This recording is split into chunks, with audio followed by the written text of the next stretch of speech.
Senator Rowan Padilla wants the floor. Yes, sir. Yes, Senator Padilla, you're recognized. Maraming salamat po, Ginoong Pangulo. Nais ko lamang pong kunin ang pagkakataon nito bilang parlamentaryong pagsisiyasat po. Sana ganap po di ito sapagkat, Ginoong Pangulo, ako po'y naguguluhan.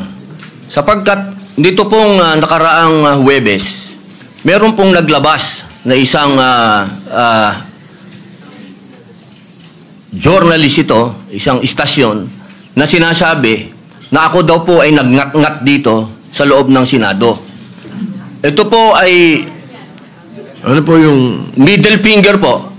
Habang tayo daw po ay nagsasagawa ng lupang hinirang, nagpa-flag ceremony, ako daw po ay nagngat-ngat. At ito po ay naging malaking issue.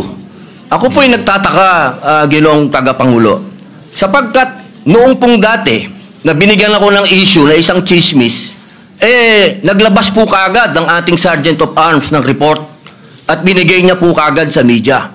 Ito po, wala pong kahit na sino ang nagpapaliwanag na hindi ko po ginawa.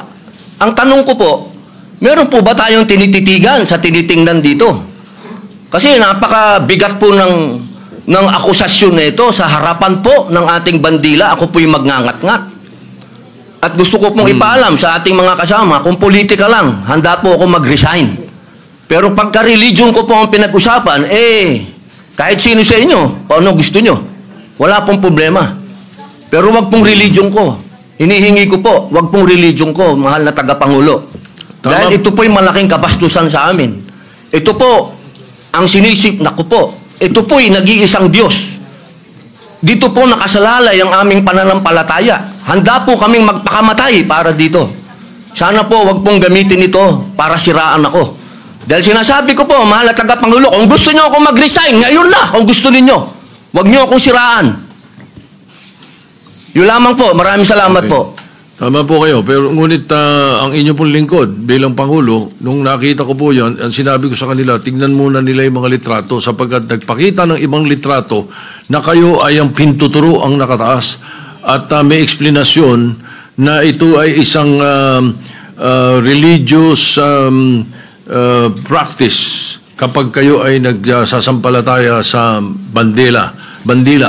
Baka lang hindi nakarating sa inyo yung explanation na sinabi ko. Kaya ipagpatawad nyo na kung ang Sergeant at Arms so ang mga journalist natin ay hindi nila napansin yan. Ngunit ako mismo nung tinanong nila, sinabi ko na tingnan nila merong mga pinakitang litrato ninyo sa kabilang side na malinaw na hintuturo ang inyong pinapakita. Opo, kaya patawarin nyo na silang ng mga nagkamali at medyo natangaan pang pananaw. Opo, mainam po sana maglabas din po ng formal na investigasyon at formal na pahayag ang Senado patungkol po dito.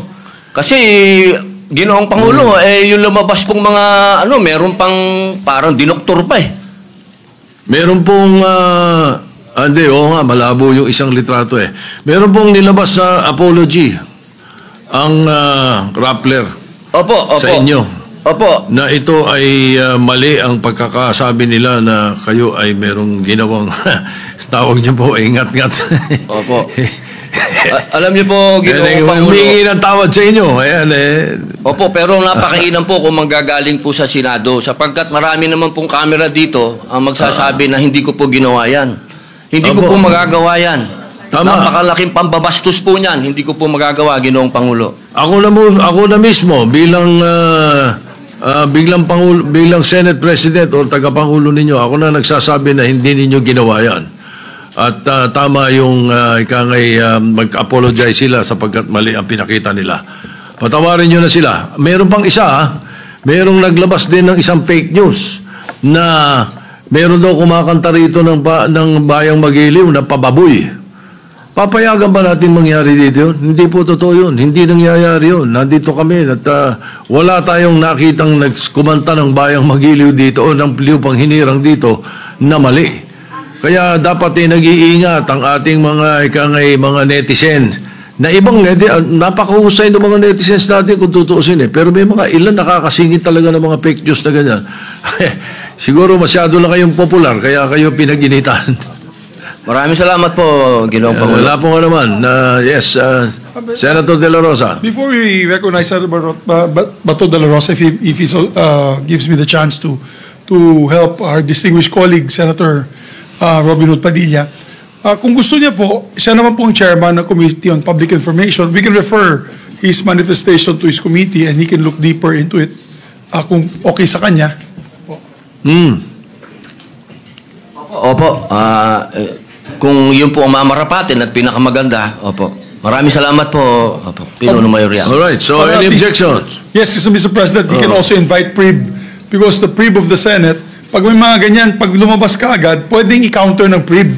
Hindi na maghihintay po si Senator Robin Hood Padilla na i-stop pa niya magka-counter. Pwede nang i-counter agad kasi mayroon ng mga record ang PRIB, Your Honor. So, if it's okay with the good chairman of the Committee on Public Information, then I so move, Mr. Chairman, that we refer his speech to his committee.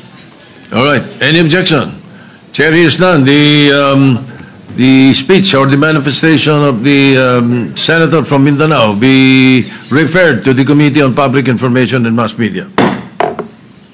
Senator De La Rosa is recognized. Thank you, Mr. President.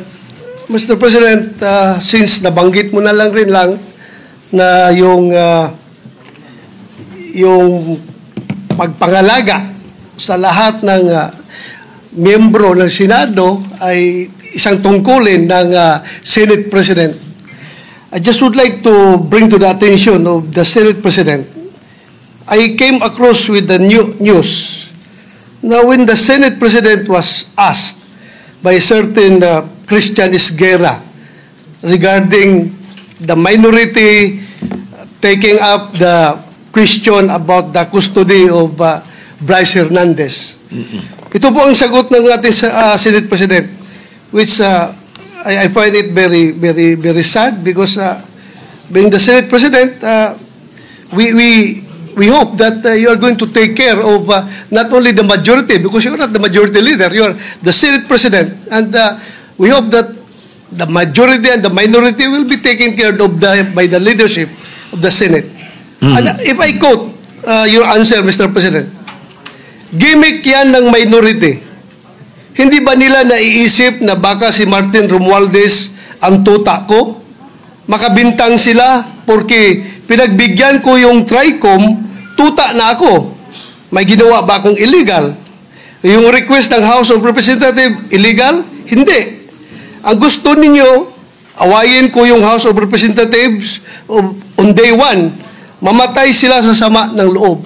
So, malungkot lang ko ito, dalawang punto, Mr. President. Unang-una, yung mamatay sila sa sama ng loob. Kami, Mr. President, hindi mo po kami mapatay sa sama ng loob dahil hindi na po masama ang loob namin dahil tanggap na namin na kami ang minority. Ang kinasama lang ng loob namin is, bakit kailangan pang patayin kami sa sama ng loob? Hindi na po masama ang loob namin. Tanggap na namin na kami minority. At pangalawang punto, Mr. President, gimmick lang ng minority yan. Ang Senado po, hindi po ito noon time TV show na puro gimmick ang ating titikap dito. Kami po ay nag-raise dito ng legitimate issues which requires legitimate attention. So, Mr. President, ako po ay nalulungkot, which brings me to my parliamentary inquiry, Mr. President, na yung si Bryce Hernandez, yung kanyang custody was transferred, physical custody, I'm talking about physical custody, was transferred from the Pasay City Police Station to the Senate Sergeant at Arms room. Through, yung from correction, from Camp Crame to Pasay, it was done through plenary action. Now, lately we heard that he was again transferred from Pasay to the Senate without plenary action. This is my parliamentary inquiry. Kung is a parliamentary action can be subverted by an action which is not a parliamentary action? Yun lang tanong ko. Matter of procedure lang, Mr. President. Dahil kung ganun, kailangan klaruhin natin yung ating rules. Thank you, Mr. President. Before